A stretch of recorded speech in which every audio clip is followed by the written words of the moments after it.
occupiamo di autoriparazione di veicoli, lavoriamo principalmente auto di lusso e quindi auto che hanno delle determinate particolarità e dei danni particolarmente importanti, danni strutturali, per questo insomma dobbiamo sempre essere specializzati, comunque fare continui corsi di saldatura per imparare insomma sui nuovi materiali e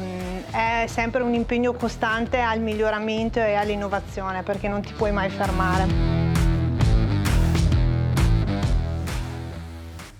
Sono cresciuta qui e quindi è stata una cosa naturale, qui c'è mia sorella, c'è mio fratello, c'è tutti i miei cugini, insomma siamo tutti qui che lavoriamo e quindi non è stata proprio una scelta, ma se cresci in un ambiente poi ti viene spontaneo farne parte e continuare a lavorarci dentro. Dico sempre che quello che ho imparato qui, lavorando fin da piccolina e crescendo qui tutte le estati, mi è servito tantissimo anche nel lavoro di avvocato o comunque in tutte le altre esperienze che ho avuto, perché impari proprio un modo di lavorare, un approccio al lavoro, un tipo di cultura che poi ti porti dietro per sempre e lo porti in qualsiasi cosa che fai.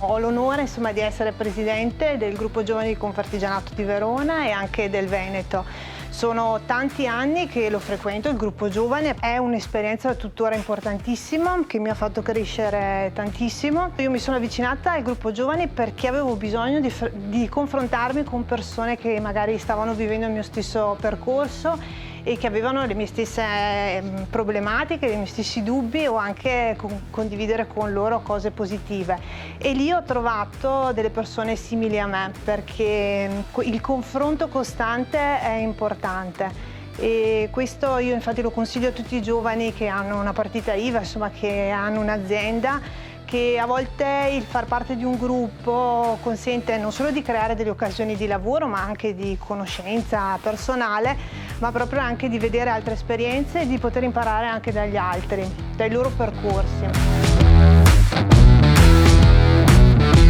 È stimolante, ti dà tanto il vedere che stai creando un progetto, lo stai facendo crescere, il vedere che costruisci qualcosa ti stimola e ci sono un sacco di sacrifici da fare ed non è facile fare impresa per un giovane adesso, però le soddisfazioni anche personali superano tutte le difficoltà secondo me.